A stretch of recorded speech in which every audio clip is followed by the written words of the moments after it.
সবাইকে নমস্কার। আজ হলো 14 ফেব্রুয়ারি 1 ফাল্গুন শনিবার। আজকের সমস্ত আসাম তথা বরাক উপত্যকার বিশেষ বিশেষ খবরগুলি হলো: একটা চাকরি শুধু বেতন নয়, সম্মান, দায়িত্ব আর নিজের রাজ্যের সুরক্ষার প্রতিশ্রুতি। 2026 সালে সেই সুযোগ নিয়ে হাজির হয়েছে আসাম পুলিশের বড় নিয়োগ অভিযান। এই নিয়োগে একসাথে ঘোষণা করা হয়েছে 3228টি পদ। Constable, forest guard, forester, fireman আরও একাধিক গুরুত্বপূর্ণ দায়িত্বপূর্ণ পদে নিয়োগ করা হবে যোগ্য প্রার্থীদের। আবেদন প্রক্রিয়া ইতিমধ্যেই শুরু হয়েছে 22শে জানুয়ারি থেকে, আর শেষ তারিখ 22 ফেব্রুয়ারি, মানে হাতে সময় খুব বেশি নেই। যারা সত্যিই এই সুযোগটা নিতে চান তাদের এখনই প্রস্তুত হতে হবে। আবেদন করতে হবে সম্পূর্ণ অনলাইনে। সরকারি portal state level police recruitment board আসামের অফিসিয়াল ওয়েবসাইটের মাধ্যমে। মনে রাখবেন, কোনো অফলাইন ফর্ম গ্রহণ করা হবে না। হাজার হাজার যুবকের স্বপ্ন থাকে ইউনিফর্ম পরার, নিজের পরিবারকে গর্বিত করার আর সমাজকে নিরাপদ রাখার। এই নিয়োগ সেই স্বপ্নকে বাস্তবে বদলে দেওয়ার একটা বড় সুযোগ। তাই দেরি নয়, যোগ্যতা থাকলে আজই আবেদন করুন, কারণ সুযোগ অপেক্ষা করে না, সাহসীরা সুযোগ তৈরি করে। পরবর্তী খবরটি হলো, আমরা প্রতিদিন বিশ্বাস করি এক গ্লাস দুধ মানেই পুষ্টি, শক্তি আর নিরাপত্তা। শিশু থেকে বৃদ্ধ সবাই চোখ বন্ধ করে ভরসা করি এই সাদা পানীয়ের উপর, কিন্তু যদি সেই ভরসার ভিত্তিতেই লুকিয়ে থাকে অদৃশ্য বিপদ। সাম্প্রতিক কিছু পরীক্ষার দাবি, দেশের জনপ্রিয় কয়েকটি ব্র্যান্ডের পকেটে দুধে মিলেছে ক্ষতিকর কলিফর্ম ব্যাকটেরিয়ার উপস্থিতি। এই তালিকায় উঠে এসেছে পরিচিত নাম আমুল মাদার ডেইরি এবং কান্ট্রি ডিলাইট এর মতো সস্তা দাবি করা হচ্ছে। এই ব্যাকটেরিয়ার মাত্রা নাকি নির্ধারিত নিরাপদ সীমার থেকেও বেশি, যা খাদ্য নিরাপত্তা নিয়ে নতুন করে প্রশ্ন তুলছে। এই সীমা নির্ধারণ করে দেশের খাদ্য নিয়ন্ত্রক সংস্থা। অতীতের স্মৃতি ফিরিয়ে দিল যে ঘটনা, সংবাদপত্রের কাটিং, সোশ্যাল মিডিয়ার ঝড়। কয়েক বছর আগে জনপ্রিয় ইনস্ট্যান্ট নুডল ম্যাগিতে ক্ষতিকর উপাদান পাওয়ার অভিযোগ ঘিরে দেশ জুড়ে তীব্র বিতর্ক তৈরি হয়েছিল। আজ আবার দুধ নিয়ে উঠেছে একই ধরনের উদ্বেগ, যা মানুষের মনে স্বাভাবিকভাবেই ভয় তৈরি করেছে।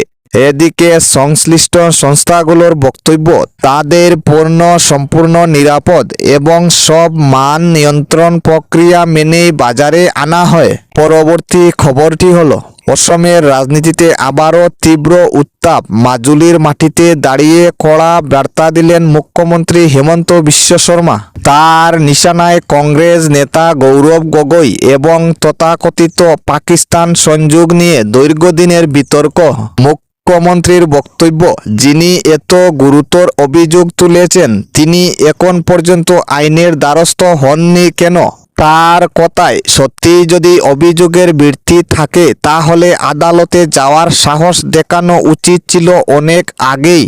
এদিন তিনি আরও বলেন, দেশপ্রেম নিয়ে প্রশ্ন উঠলে তা কেবল রাজনৈতিক বিতর্কে সীমাবদ্ধ থাকে না, মানুষের মনেও তৈরি হয় সংশয়। পাকিস্তান সফর নিয়ে বিভিন্ন তথ্য তুলে ধরে তিনি রাজ্যের মানুষের সামনে একাধিক প্রশ্ন ছুড়ে দেন। বিয়ের পর বিদেশ ভ্রমণ, ব্যক্তিগত সফরের সংখ্যা, সবকিছু নিয়েই জনমনে কৌতূহল বাড়ছে বলে দাবি করেন মুখ্যমন্ত্রী। তার মতে এই বিষয়গুলো পরিষ্কার করা এখন সময়ের দাবি। রাজনৈতিক মহলে অবশ্য শুরু হয়েছে পাল্টা প্রতিক্রিয়া। বিরোধী শিবির বলছে এসবই আসলে নির্বাচনের আগে জনমত প্রভাবিত করার কৌশল। পরবর্তী খবরটি হলো, অসমের অরুণোদয় হিতাধিকারী মহিলাদের জন্য আসতে চলেছে বড় সুখবর। সরকারি সহায়তা পরিমাণ আরও বাড়তে পারে এমনই গুরুত্বপূর্ণ ইঙ্গিত দিয়েছেন রাজ্যের মুখ্যমন্ত্রী হেমন্ত বিশ্ব শর্মা। সূত্রের খবর, অরুণোদয় প্রকল্পে আর্থিক সহায়তার অঙ্ক 8,000 টাকা উন্নতি করার বিষয়ে আলোচনা চলছে। শুধু তাই নয়, আগে যেদিন এই অর্থ দেওয়ার কথা ছিল সেই 20 ফেব্রুয়ারির সম্ভাব্য তারিখও পরিবর্তনের ইঙ্গিত মিলেছে। নতুন সময়সূচি অনুযায়ী মার্চ মাসেই বাড়তি টাকার সুবিধা পৌঁছে যেতে পারে উপভোক্তাদের হাতে। এই সিদ্ধান্ত কার্যকর হলে রাজ্যের লক্ষ লক্ষ পরিবারের আর্থিক স্বস্তি আরও বাড়বে বলে মনে করা হচ্ছে। বিশেষ করে মহিলাদের স্বনির্ভরতা এবং পারিবারিক নিরাপত্তা নিশ্চিত করার ক্ষেত্রে এই পদক্ষেপ গুরুত্বপূর্ণ ভূমিকা নিতে পারে। এখন সবার নজর সরকারের আনুষ্ঠানিক ঘোষণার দিকে। সত্যিই যদি সহায়তার পরিমাণ বাড়ে তাহলে অরুণোদয় প্রকল্প নতুন করে আশার আলো দেখাবে বহু মানুষের জীবনে। পরবর্তী ও শেষ খবরটি হলো আগামী 21 ফেব্রুয়ারি এক গুরুত্বপূর্ণ সফরে বরাক উপত্যকায় পা রাখতে চলছেন ভারতের স্বরাষ্ট্রমন্ত্রী অমিত শাহ। এই সফরকে ঘিরে ইতিমধ্যেই রাজনৈতিক মহল থেকে প্রশাসনিক স্তর সব জায়গায় শুরু হয়েছে জোর প্রতিশ্রুতি। সফরের অন্যতম কেন্দ্রবিন্দু কাঠিগোড়া অঞ্চল। জানা যাচ্ছে ভারত বাংলা সীমান্তবর্তী নাতানপুর গ্রামে একটি বিশেষ কর্মসূচিতে অংশ নেবেন স্বরাষ্ট্রমন্ত্রী। ভাইব্রান্ট ভিলেজ উদ্যোগের আওতায় আয়োজিত এই অনুষ্ঠানে কয়েকশো মানুষের সমাগমের লক্ষ্য নেওয়া হয়েছে। এই বড় আয়োজনের প্রস্তুতি খতিয়ে দেখতে মাঠে নামেন রাজ্যের মন্ত্রী কৌশিক রায়। জেলা প্রশাসন, পুলিশ বিভাগ এবং স্থানীয় নেতৃত্বের সঙ্গে নিয়ে তিনি অনুষ্ঠানস্থল পরিদর্শন করেন। নিরাপত্তা ব্যবস্থা, জনসমাগম নিয়ন্ত্রণ এবং সামগ্রিক ব্যবস্থাপনা সব দিকেই বিশেষ নজর দেওয়া হচ্ছে বলে সূত্রের খবর।